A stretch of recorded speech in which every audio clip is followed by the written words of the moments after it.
Ever since we lost the Cup in 50, we become ashamed. Rico. If you want to play professionally, you can't be ashamed of who you are. Pelé. I don't know if we will win. Assalamualaikum warahmatullahi wabarakatuh. Halo cuy, gimana kabar kalian semua hari ini? Semoga kembali masih sehat dan terbebas dari virus 19. Ketemu lagi sama Mamang di channel ini yang kali ini Mamang akan merangkum sebuah alur dari cerita film dengan judul Pelé. Udah tahu dong ya siapa itu Pelé? Pemain legendaris asal negara Brazil ini dulunya adalah seorang anak dari keluarga miskin dan hidup di tempat yang kumuh. Namun dirinya berhasil membawa negaranya menjuarai Piala Dunia selama 3 kali berturut-turut. Edan gak tuh? Gimana kisah hidup sang legendaris ini? Cus, langsung kita masuk ke alur cerita filmnya.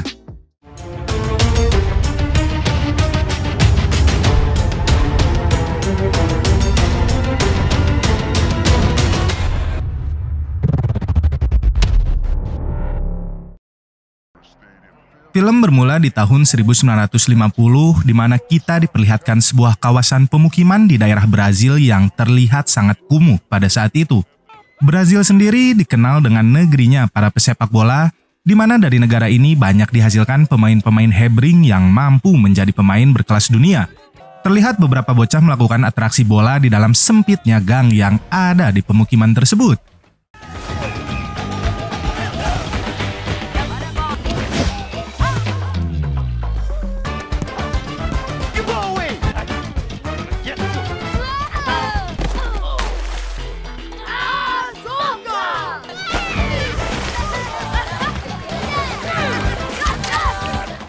Sepulangnya bocah-bocah ini, Zoka dan Diko yang ternyata kakak beradik ini telah ditunggu oleh kemurkaan dari ibunya yang melihat betapa kotornya baju mereka berdua dikarenakan bermain sepak takraw.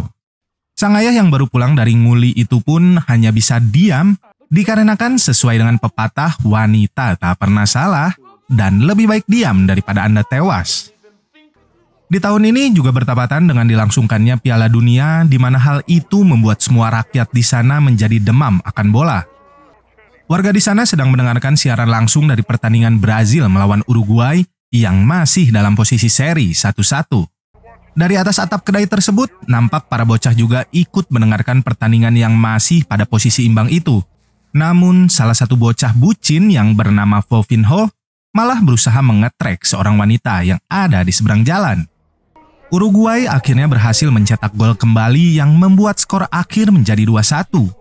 Hal ini sekaligus membuat Brazil gagal menuju babak selanjutnya dan membuat para penggemar mereka harus kecewa. Mereka semua kemudian pulang dalam keadaan letih, lemah, dan lesu ke rumah mereka masing-masing. Melihat sang ayah yang masih sesegruk sehabis menangis, Diko pun berjanji kepada ayahnya bahwa suatu saat ia akan menjadi pemain bola profesional dan membawa Brazil menjadi juara di ajang Piala Dunia nantinya.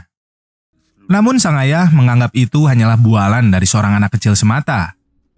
Di keesokan harinya, Diko yang dibawa ibunya bekerja sebagai ART itu kemudian diberitahukan awal mula ibunya bertemu dengan ayahnya yang juga pemain sepak bola.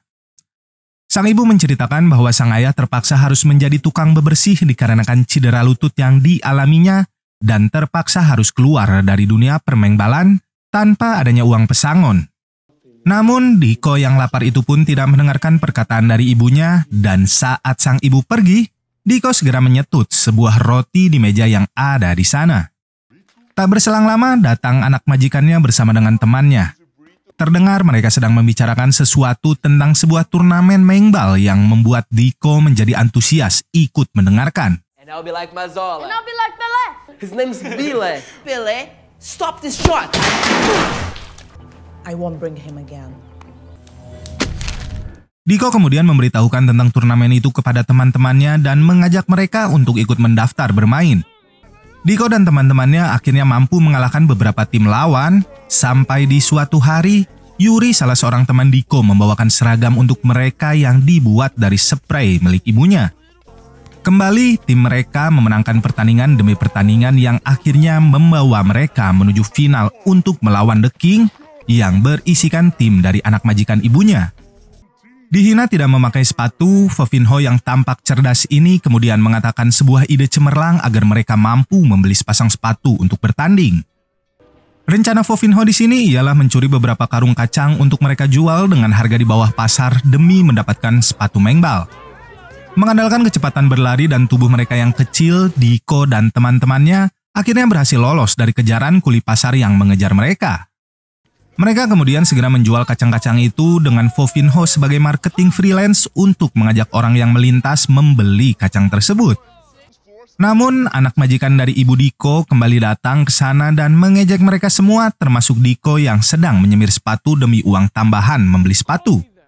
Tak kuat menahan emosi tingkat dewa, Diko lalu menggampar anak tersebut dan terjadilah perkelahian antar bocil di sini. Nampak juga dari arah seberang jalan, ayah dari Diko melihat perkelahian itu dan hanya membiarkannya sebagai anak lelaki. Sedangkan di rumahnya, kembali Diko diinterogasi oleh ibunya dan ia berbohong bahwa luka di mulutnya diakibatkan digampar oleh guru di sekolahnya. Ibunya yang marah itu pun memutuskan untuk datang ke sekolah dan menemui sang guru, namun hal itu berhasil dicegah oleh ayahnya yang mengetahui kejadian yang sebenarnya dan akan menggantikan ibunya untuk menemui sang guru. Di keesokan harinya, Diko mendapat nasihat dari sang ayah yang mengatakan jika ia ingin menjadi pemain profesional, ia tidak boleh baper saat dihina dan harus menerima semua kenyataan bahwa dirinya ya memang miskin. Tiba di pertandingan final antara The King melawan pemain tanpa sepatu, di mana di sini juga hadir seorang pria bernama Waldemar De Brito yang sedang mencari pemain untuk klub Santos. Kemudian Fofinho datang membawakan sepasang sepatu untuk mereka semua, namun dengan ukuran orang dewasa. Diko yang kembali dihina dengan sebutan Pele ini pun kembali tersulut emosinya dan ditahan oleh teman yang lain. Pertandingan pun dimulai dan baru beberapa menit pertandingan berlangsung, The King berhasil mencetak 6 gol bersarang di gawang tim Diko. Kembali dihina dengan sebutan Pele di dalam lapangan, Diko menjadi aral dan mereda saat ia mengingat pesan dari sang ayah sebelumnya.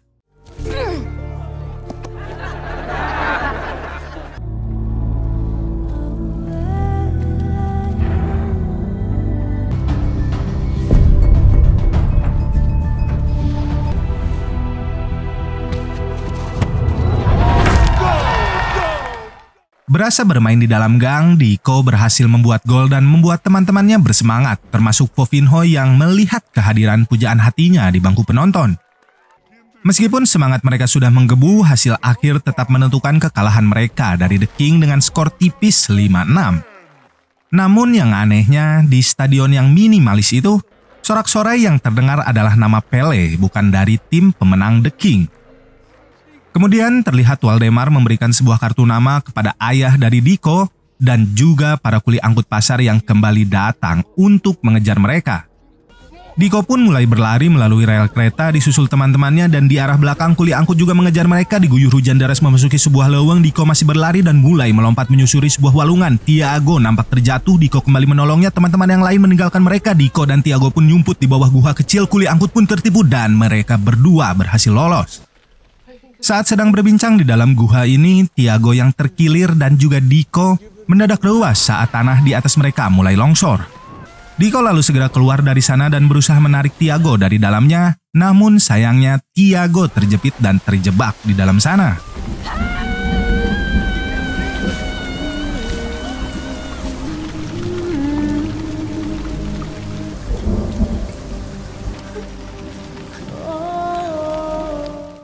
Di rumahnya, Diko menceritakan kejadian sebenarnya tentang pencurian kacang kepada sang ibu dan berjanji akan menjadi anak yang baik sesuai keinginan ibunya.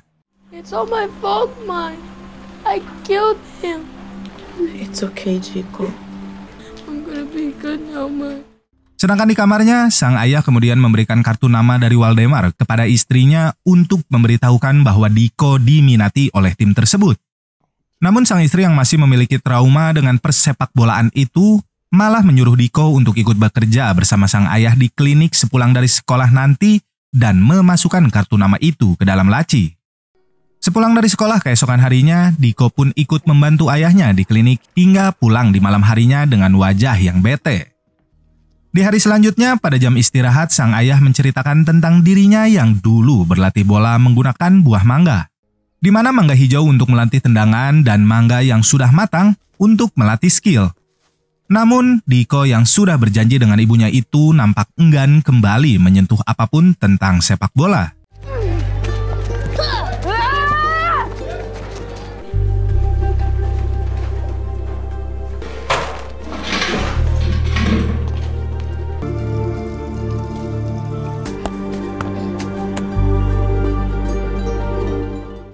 Hingga di suatu hari, kembali saat sang ayah berusaha mencoba merayu anaknya itu untuk bermain bola, Diko yang tak kuat dengan bisikan goib, "Mengbal, mengbal," itu pun akhirnya kembali terjerumus untuk berlatih bersama sang ayah.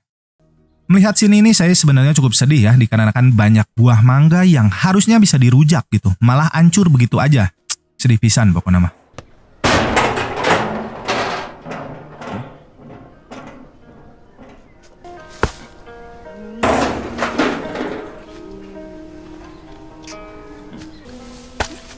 Whoa, soft. That's it. Calma.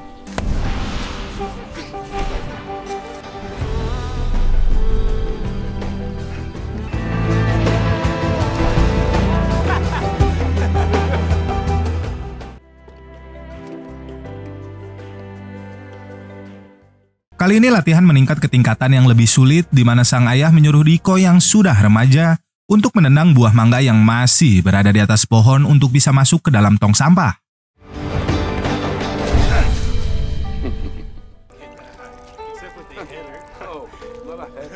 With your feet. Dan setelah selesai berlatih, mereka berdua tiba di rumah dan alangkah terkejutnya mereka mendapati sosok dari Waldemar yang dulu pernah memberikan kartu nama kepada sang ayah. Sang ibu ternyata yang mengundang Waldemar ke sana dan menyetujui Diko untuk bergabung dengan klub bernama Santos. Keesokan harinya, Diko akhirnya pergi untuk pertama kalinya meninggalkan rumah mereka ke tempat yang jauh. Meskipun nampak sangat berat, tapi itu adalah jalan yang harus dilakukan Diko agar bisa menjadi pemain sepak bola internasional.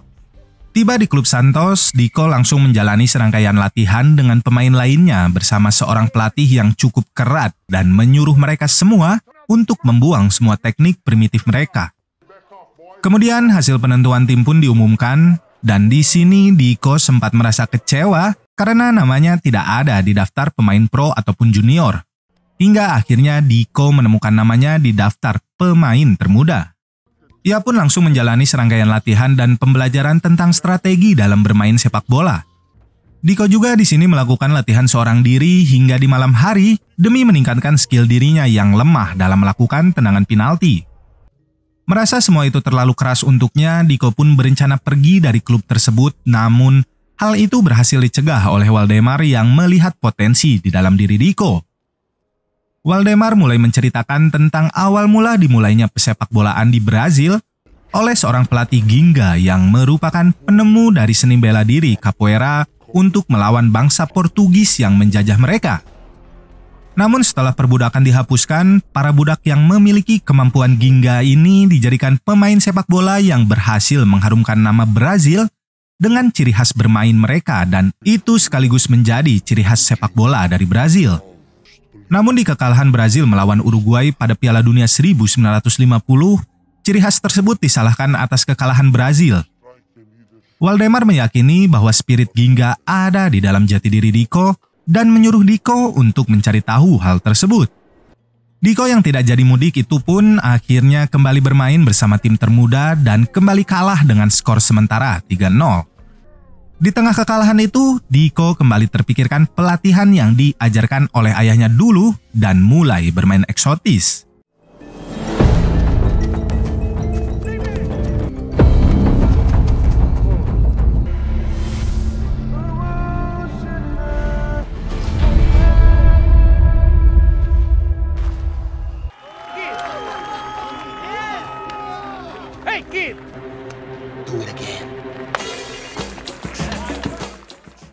Kembali bersemangat bermain, Diko dan timnya akhirnya berhasil memenangkan pertandingan tersebut. Dan saat di kamarnya, Diko ditemui oleh seorang pemain pro bernama Zito yang menyuruh Diko untuk membelikannya secangkir luwak white coffee di warung Ceoda. Pertandingan demi pertandingan dilakukan tim termuda Santos dan berhasil menang oleh gol yang dicetak Diko. hingga pada akhirnya Diko berhasil menjadi salah satu pemain pro di tim Santos. Diko pun pulang kembali ke kampung halamannya dengan membawakan hadiah kompor mahal untuk sang ibu meskipun di daerah sana belum ada yang menjual gas melon 3 kg. Tak lupa ia juga memberikan kado sebuah radio untuk sang ayah agar bisa mendengarkan siaran pertandingannya di rumah. Melalui radio itu juga Diko dan juga sang ayah mendengarkan nama pemain yang akan dipilih untuk mewakili Brazil di Piala Dunia 1958.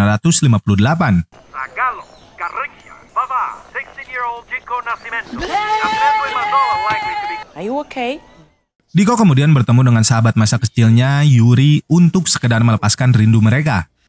Yuri kemudian menceritakan perihal sahabat mereka yang lain yang bernama Vovinho, si budak bucin yang dipenjara akibat kedapatan merampok sebuah toko. Meski jalan hidup di wilayah mereka cukup keras untuk anak seusia mereka, Yuri berjanji akan terus mendukung Diko bersama dengan teman-temannya yang lain. Sang ayah kemudian menceritakan tentang keyakinan bangsa mereka yang sedang sekarat diakibatkan kekalahan Brazil di Piala Dunia sebelumnya, yang mana sepak bola sudah menjadi kebanggaan dari warga Brazil. Sang ayah kemudian memberikan Diko sebuah baju kenangan dari sahabatnya Yuri yang telah tertulis nama Pele di belakangnya. Ia juga menceritakan bagaimana dirinya dulu yang juga merupakan pemain pro menjadi kalah saat dirinya ragu akan keindahan dari teknik Ginga untuk membawa Brazil menjadi juara. Ginga sendiri membutuhkan teknik seperti bela diri yang bisa menghasilkan permainan sepak bola yang indah atau bisa mengakibatkan cedera fatal apabila gagal melakukannya. Tak berselang lama, bis yang akan membawa Diko kembali ke Santos pun tiba dan sang ayah harus melepaskan kembali kepergian dari Diko di sana. Tiba di Rio, di mana di sana sedang diadakan peresmian dari pemain yang dipilih untuk ikut di dalam tim Brazil untuk bermain di Piala Dunia. Di sini, Diko diajak berkenalan oleh pemain pro yang lainnya dan juga ia mendapati bahwa saingannya untuk posisi striker adalah anak majikan dari ibunya dulu, Jose Altafini, yang dilani dengan sebutan Mazzola dikarenakan cara bermainnya yang mirip dengan striker legendaris dari Italia. Some others of the team may lack. Do you really think your Ginga style will hold up against the Europeans? I don't see what's so bad about Ginga. Listen. Sang pelatih Viola yang meyakini dirinya mampu membawa Brazil menjuarai Piala Dunia dengan teknik bermain ala Eropa itu pun kemudian memanggil Diko ke ruangannya untuk memperingatkan tentang menghilangkan gaya bermain Ginga yang sering diperlihatkan Diko. Setelahnya, Diko yang sedang melakukan latihan di tengah lapangan mengalami kegalauan antara harus bermain mengikuti teknik dari sang pelatih ataukah mengeluarkan teknik Ginga yang dikuasainya. Hingga pada akhirnya Diko memilih menggunakan teknik Ginga, namun dikarenakan setengah hati alias ragu-ragu, hal yang sama terulang seperti yang ayahnya alami. Diko mengalami cedera lutut cukup parah yang memaksanya harus keluar dari pertandingan tersebut. Dan di malam harinya, Diko yang mendapatkan telepon dari ibunya itu kemudian berbohong kepada sang ibu dikarenakan ia tak mau sang ibu khawatir akan insiden tersebut. Diko di sini mengatakan kepada ibunya bahwa ia mengalami tabrakan kecil yang membuat lututnya cedera. Sedangkan di keesokan harinya, kembali Diko melakukan terapi, namun sang dokter yang masih merasa cedera itu masih terlalu bengkak, hanya menyuruh Diko untuk mengkompresnya dengan es beberapa hari ke depan sampai musim selanjutnya. Di Swedia sendiri, lokasi tempat berlangsungnya Piala Dunia kali ini, terlihat massa sudah mulai berkumpul dan mengantri untuk membeli tiket pertandingan mendatang. Brazil berhasil masuk ke dalam 16 besar setelah Venezuela mengundurkan diri tanpa alasan yang jelas. Diko yang juga ikut hadir di sana meskipun dirinya sedang mengalami cedera itu pun mendapatkan perawatan pengobatan tradisional dari salah seorang tim medis Brazil. Hari demi hari Diko lewati hanya dengan menonton pertandingan timnya melalui televisi yang ada di sana.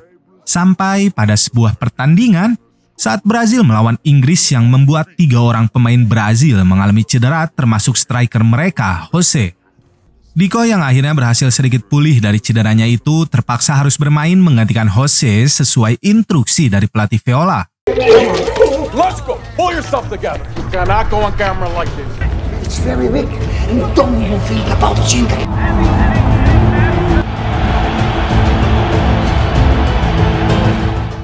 Meski di awal terlihat tampak gugup memasuki stadion tersebut, Diko pada akhirnya memulai pertandingan perdananya memperkuat Brazil menghadapi Soviet. Di menit-menit awal, Brazil unggul dengan sumbangan gol dari Vava, namun Diko yang masih demam panggung itu ternyata dijaga ketat oleh para pemain Soviet yang lebih mengandalkan body balance pemainnya dalam pertandingan. Hingga akhirnya Brazil berhasil menahan skor 1-0 sampai pertandingan usai. Berhasil melaju ke babak semifinal, Brazil harus menghadapi Prancis yang merupakan salah satu negara yang dijagokan untuk menang di Piala Dunia kali ini. Diko kembali bermain dikarenakan striker utama mereka masih mengalami cedera. Meskipun sudah mulai terbiasa tampil di stadion besar, Diko yang masih belum sepenuhnya pulih itu masih nampak kesulitan untuk bermain normal. Vava kemudian di sini kembali mencetak gol namun berhasil dibalas oleh Perancis beberapa menit kemudian. Pertandingan babak pertama pun berakhir dengan skor imbang dan para pemain kembali menuju ruang ganti. Di dalam kamar ganti, Diko menyadari pemain lainnya yang banyak mengalami cedera dan berpendapat bahwa mereka tidak mungkin bisa memenangkan pertandingan kali ini. Diko pun lalu mendatangi Jose dan memintanya untuk kembali bermain apabila cedera kakinya telah pulih. Namun, Jose justru meminta kepada Diko untuk kembali menunjukkan teknik sepak bola Ginga yang dulu ia pernah lihat semasa kecil agar Brazil bisa menang di semifinal kali ini. The start of the second half. Today's winner will advance to Sunday's final.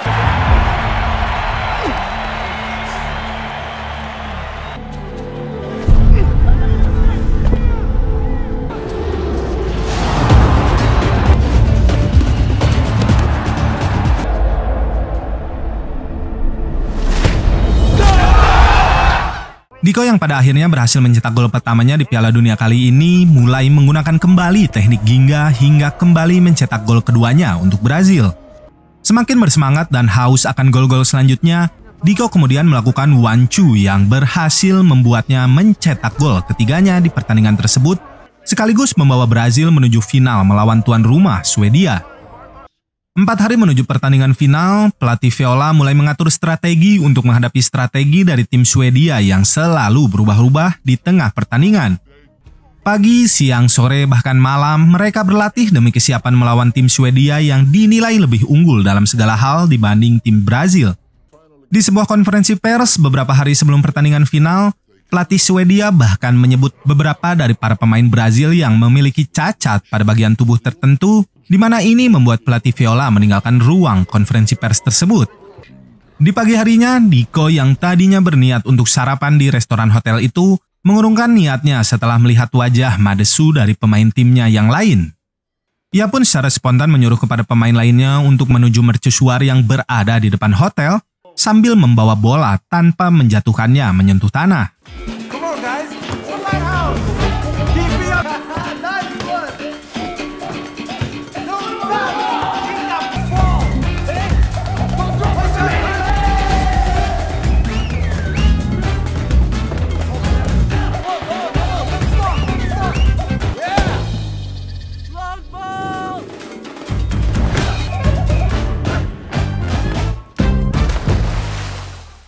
Sehari sebelum hari besar itu tiba, pelatih Viola akhirnya menyadari bahwa Brazil tidak bisa dipaksakan bermain dengan teknik dari Eropa. Brazil haruslah bermain seperti halnya yang mereka semua lakukan kemarin di hotel, di mana terlihat seperti permainan primitif namun dengan sentuhan keindahan dari teknik Ginga. Ia juga meyakinkan para pemainnya untuk bermain sesuai jati diri mereka sebagai warga Brazil yang bangga akan Ginga mereka. Hari yang dinanti pun tiba, dan dikarenakan kaos utama kedua tim memiliki warna yang sama, kali ini Brazil diharuskan memakai kaos tim berwarna biru sesuai perintah dari Raja Swedia kala itu. Di berbagai negara mulai disiarkan juga pertandingan akhir dari Piala Dunia yang berlangsung 8 tahun sekali itu, termasuk di warkop tempat tinggal dari Diko. Peluit tanda pertandingan dimulai telah ditiup oleh wasit dan bola mulai melaju ke arah gawang Brazil, namun gagal berbuah gol. Dan kembali, Diko di sini menghadapi body balance yang kuat dari para pemain Swedia yang berusaha menghentikan gerak-gerik dari sang Pele.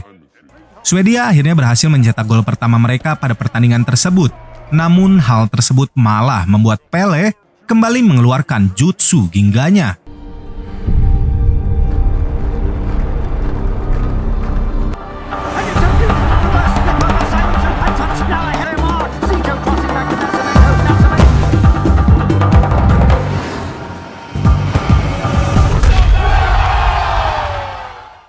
Skor imbang kali ini membuat tim Swedia cukup kelabakan dan membuat tendangan sang striker meleset saat peluang tercipta.